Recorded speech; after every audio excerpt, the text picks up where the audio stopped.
So what does this all have to do with costumed superheroes? Well, everything. Because this is exactly the space that superheroes and supervillains also inhabit. An inherently fascist space inhabited only by gangsters, would-be dictators, police, and thugs, with endlessly blurring lines between them. Sometimes the cops are legalistic, sometimes corrupt. Sometimes the police themselves slip into vigilantism. Sometimes they persecute the superhero, at others they look the other way or help. Villains and heroes occasionally team up. The lines of force are always shifting. If anything new were to emerge, it could only be through such shifting forces. There's nothing else, since in the DC and Marvel universes, God, or the people, simply doesn't exist. Insofar as there is a potential for constituent power, then, it can only come from purveyors of violence. And, indeed, the supervillains and evil masterminds, when they are not merely dreaming of committing the perfect crime or indulging in random acts of terror, are always scheming of imposing a new world order of some kind or another. Surely, if Red Skull, Kang the Conqueror, or Dr. Doom ever did succeed in taking over the planet, a host of new laws would be created very quickly. They wouldn't be very nice laws. Their creator would doubtless not himself feel bound by them. But one gets the feeling that otherwise they would be quite strictly enforced. Superheroes resist this logic. They do not wish to conquer the world, if only because they are not monomaniacal or insane. As a result, they remain parasitical off the villains in the same way that police remain parasitical off criminals. Without them, they would have no reason to exist. They remain defenders of a legal and political order which itself seems to have come out of nowhere, and which, however faulty or degraded, must be defended, because the only alternative is so much worse. They aren't fascists. They are just ordinary, decent, super-powerful people who inhabit a world in which fascism is the only political possibility. Why, might we ask, would a form of entertainment premised on such a peculiar notion of politics emerge in early to mid-20th century America at just around the time that actual fascism was on the rise in Europe? Was it some kind of fantasy American equivalent? Not exactly. It's more that both fascism and superheroes were products of a similar historical predicament. What is the foundation of social order when one has exercised the very idea of revolution? And, above all, what happens to the political imagination? One might begin here by considering who are the core audience for superhero comics, mainly adolescent or pre-adolescent boys.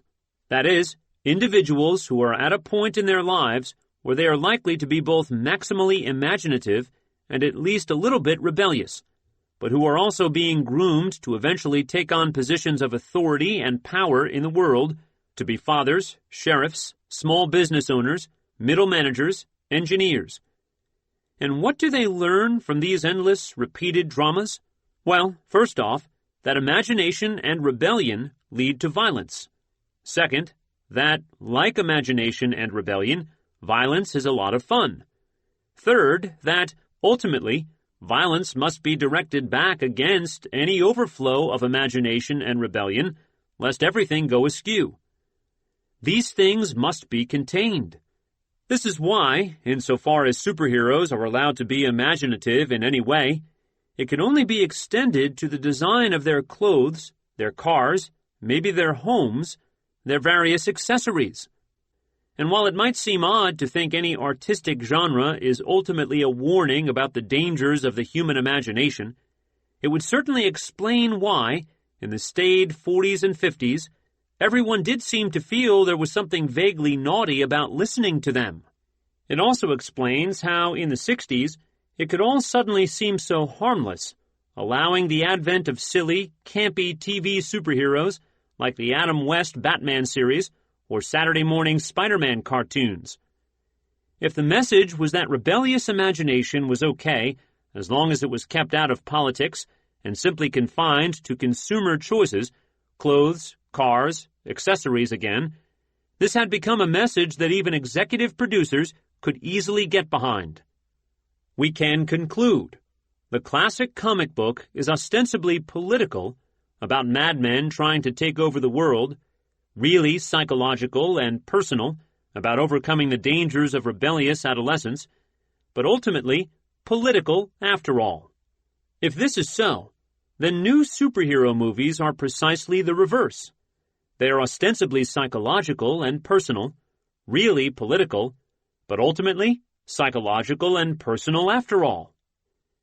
The humanization of superheroes didn't start in the movies. It actually began in the 80s and 90s, within the comic book genre itself, with Frank Miller's The Dark Knight Returns and Alan Moore's Watchmen, a subgenre of what might be called superhero noir.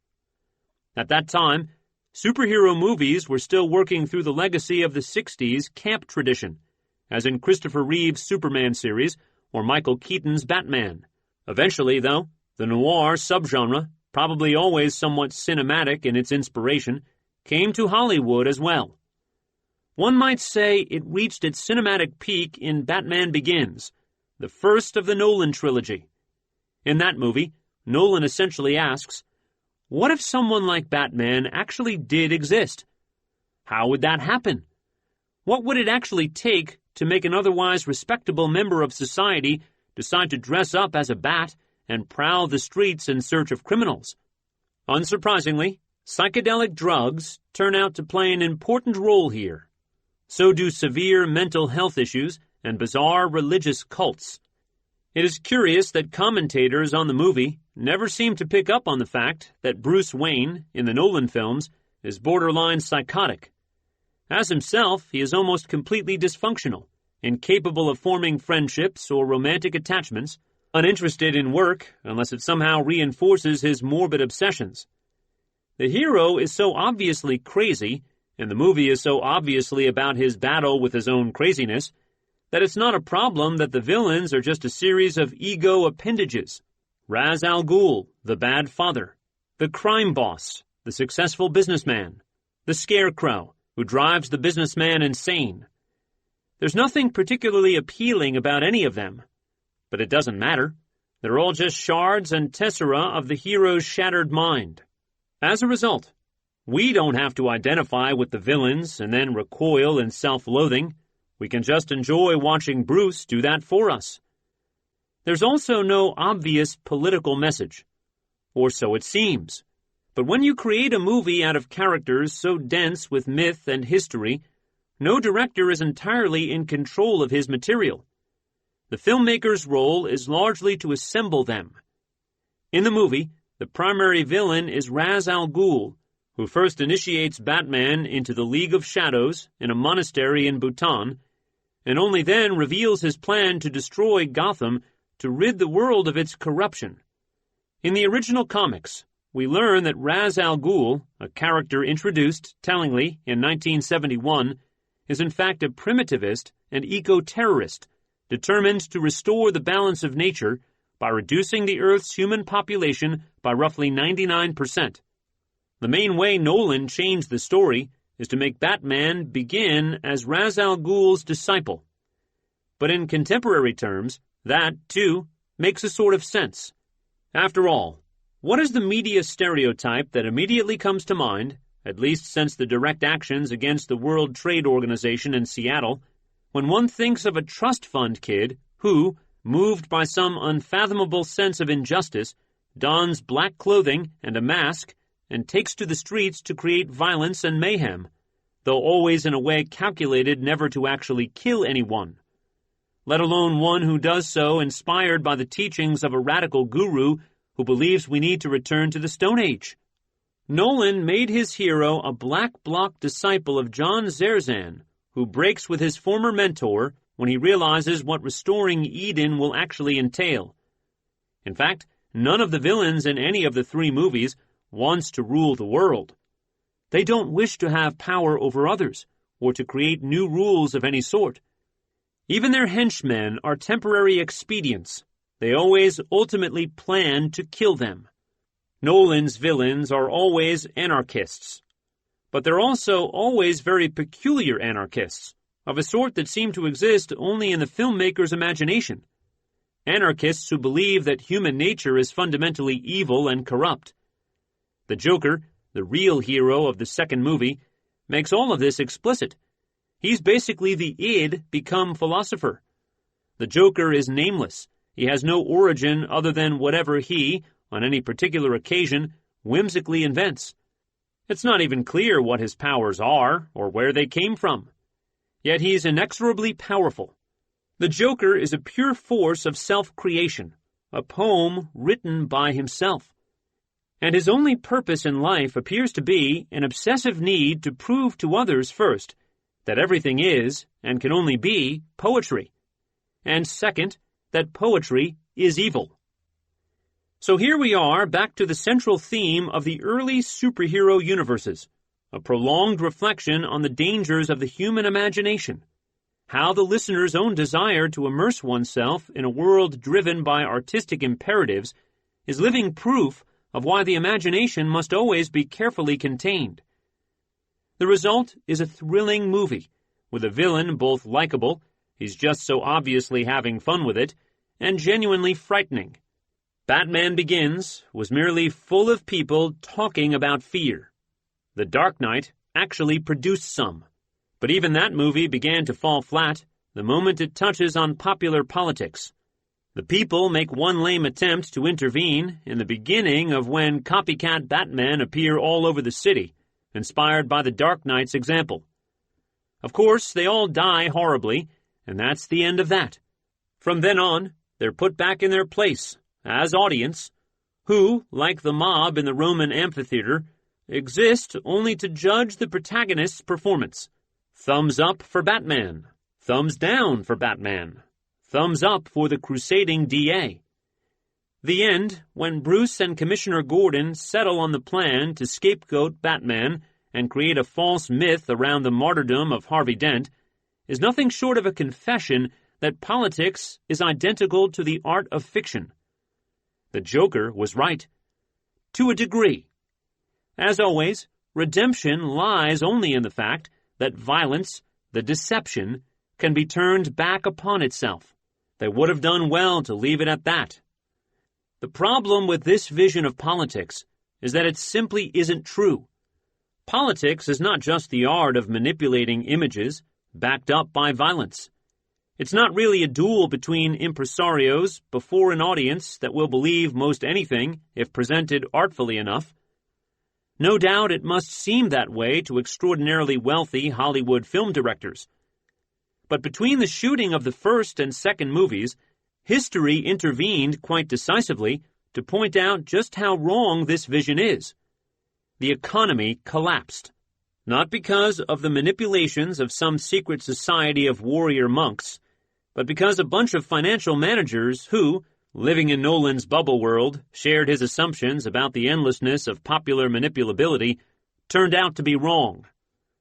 There was a mass popular response. It did not take a form of a frenetic search for messianic saviors, mixed with outbreaks of nihilist violence.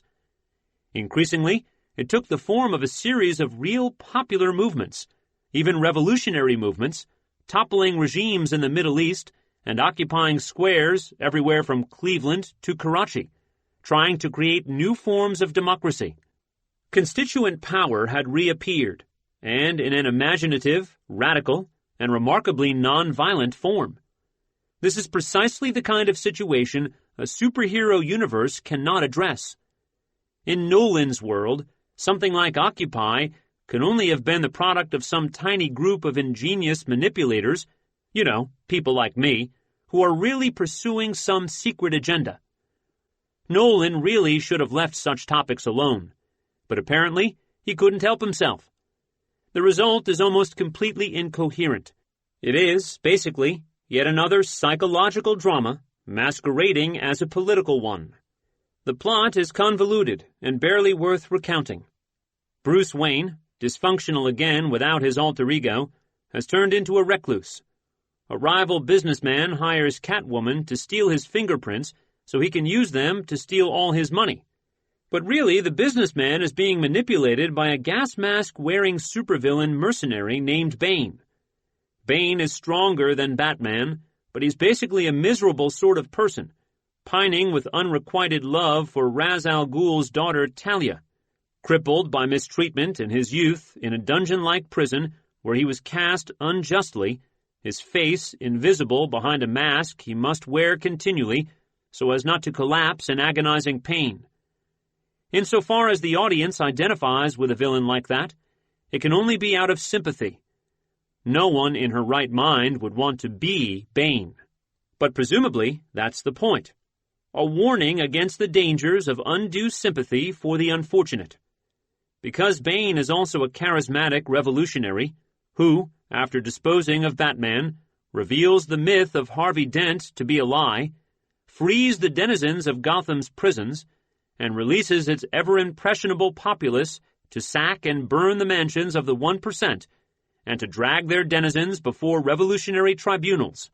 The Scarecrow, amusingly, reappears as Robespierre. But really, he's ultimately intending to kill them all with a nuclear bomb converted from some kind of green energy project. Why? Who knows? Maybe he too is some kind of primitivist eco-terrorist like Ra's al Ghul. He does seem to have inherited the headship of the same organization. Maybe he's trying to impress Talia by finishing her father's work. Or maybe he's just evil, and there's no need for further explanation. Conversely, why does Bane wish to lead the people in a social revolution if he's just going to nuke them all in a few weeks anyway? Again, it's anybody's guess. He says that before you destroy someone, first you must give them hope. So is the message that utopian dreams can only lead to nihilistic violence? Presumably something like that, but it's singularly unconvincing, since the plan to kill everyone came first. The revolution was a decorative afterthought. In fact, what happens to the city can only possibly make sense as a material echo of what's always been most important. What's happening in Bruce Wayne's tortured brain? After Batman is crippled by Bane halfway through the movie, he is placed in the same fetid dungeon where Bane himself was once imprisoned.